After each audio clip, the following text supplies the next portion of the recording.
Okay student, today हम लोग देखेंगे the principle of superposition. First of all ये देखेंगे कि प्रिंसिपल ऑफ सुपरपोजिशन है क्या। Then definition of principle of superposition.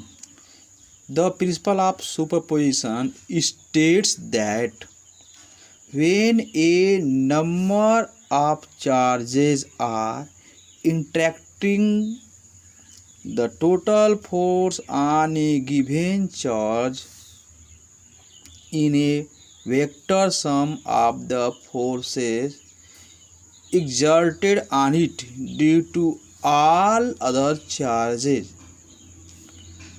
The force between two charges is not affected by the presence of other charges.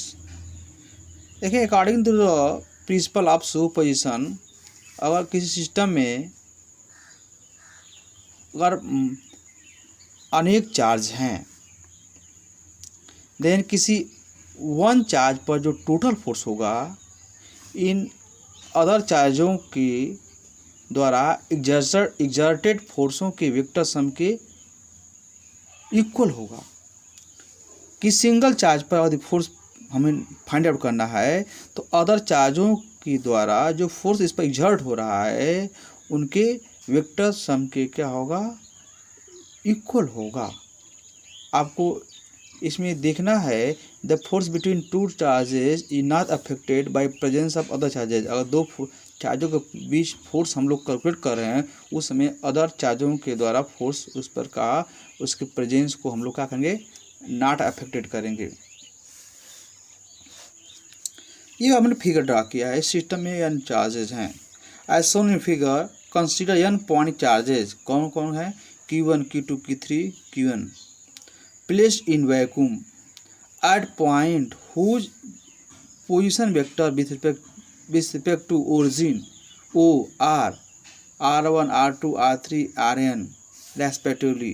देख रहे हैं, ये जो फर्स्ट चार्ज है पॉइंट चार्ज, इसके ओरिजिन के रेस्पेक्ट में जो पोजीशन वेक्टर R1 है, सेकेंड चार्ज Q2 है, उसके ओरिजिन के रेस्पेक्ट में पोजीशन वेक्टर का है R2 है, एंड थर्ड चार्ज जो है R3 है, जिसका ओरिजिन के रेस्पेक्ट में पोजीशन वेक्टर का है आपका R3 वेक्टर है।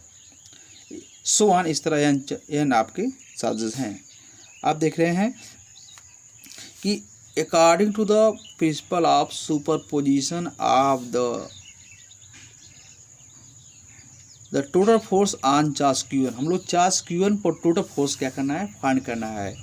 तो the total force on charge Q1 is given by charge 1 पर जो फोर्स होगा टोटल फोर्स F1 वेक्टर बोलेंगे इक्वल टू का होगा चार्ज 1 पर चार्ज 2 के द्वारा फोर्स, फिर F1 वेक्टर में चार्ज 1 पर जो टोटल फोर्स होगा F1 vector equal to force on charge Q1 exerted by Q2, force on charge Q1 exerted by Q3, so on. Force on charge Q1 exerted by charge Q1, that is F1 vector equal to होगा F12 vector plus F13 vector, so on F1n vector. और किसी first charge पर, किसी single charge पर जो force exert होगा other चार्जों के द्वारा, किसी सिंगल चार्ज पर जो टोटल फोर्स होगा अदर चार्जों के द्वारा एग्जर्टेड फोर्सों के वेक्टर सम के का होगा, इक्वल होगा। देखें वेयर F1 वेयर जो है vector F12 vector F13 so on vector F1n are the forces exerted on charge Q1 by the individual charges Q3, Qn respectively।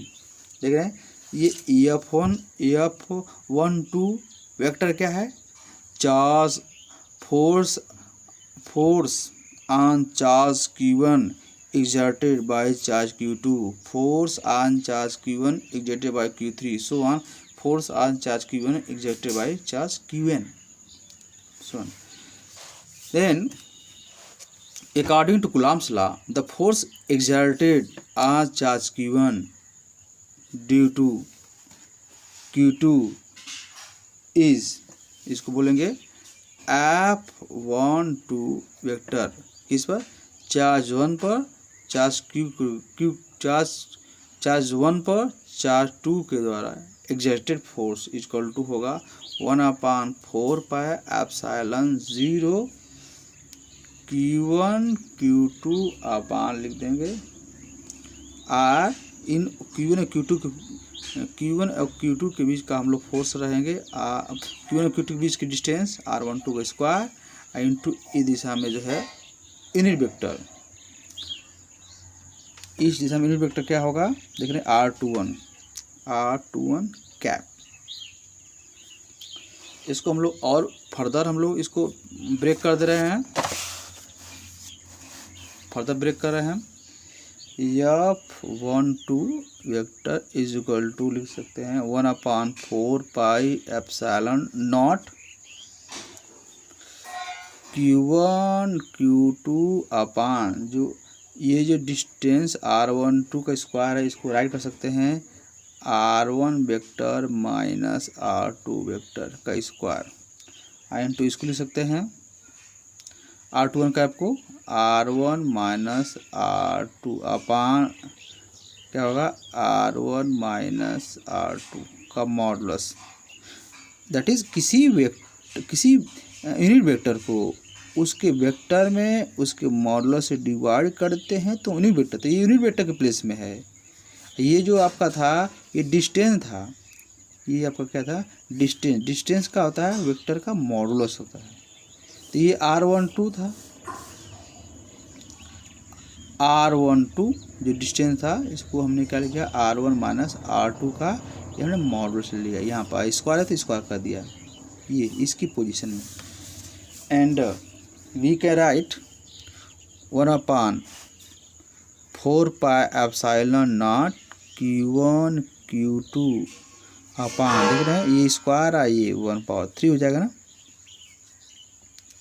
आप मान लिख सकते हैं राइट कर सकते हैं। ये क्या हो जाएगा आपका R1 माइनस R2 का मॉडुलस का क्यूब इंटू आपका होगा R1 vector minus R2 vector, that is इस फॉर्म में राइट कर दे रहे हैं 1/4 pi epsilon naught Q1 Q2 into R1 minus R2 R1 vector minus R2 vector upon R1 minus R2 का होगा आपका cube.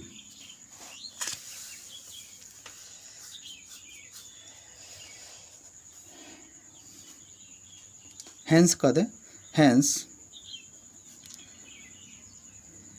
Total force on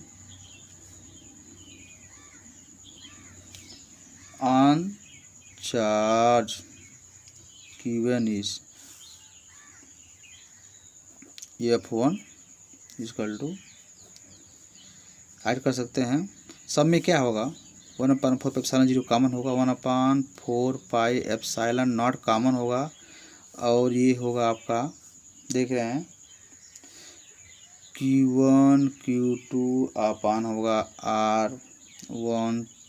R12 का स्क्वायर, ये होगा R21 का कैप प्लस Q1 Q3 अपान R13 का स्क्वायर R31 का cap, सो अंत में होगा लास्ट में Qn अपान होगा R1n का स्क्वायर इंटू Rn1 जो होगा कैप। ठीक है, ओके दैट इज आपका। नेक्स्ट देखेंगे हम लोग, नेक्स्ट होगा आपका electric field. Electric field are you read in class 10th। ये आपका कोई चार्ज है, इस चार्ज के अराउंड जो आपका एरिया क्रिएट होगा, इस एरिया में एक अदर चार्ज लाएंगे तो एक फोर्स का एक्सपीरियंस्ड करेगा, that area is known as electric field. तो डिफाइन कर सकते हैं हम डिफाइन कर सकते हैं electric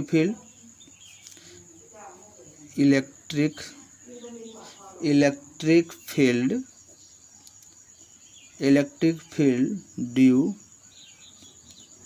to a given charge, electric field due to a given charge as the field that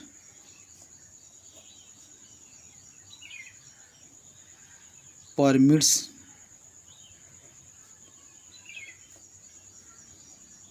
the space around the charge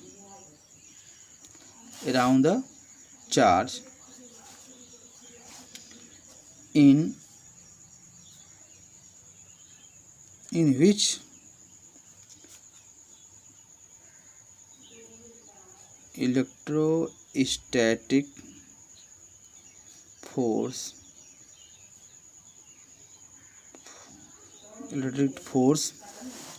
of attraction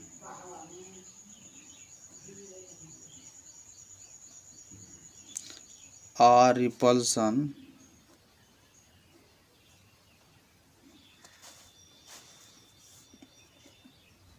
due to the charge can be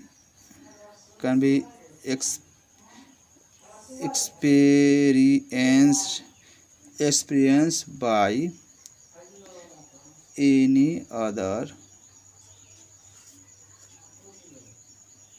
charge. Okay students, next day जो है next video बताएंगे, तब तक thank you.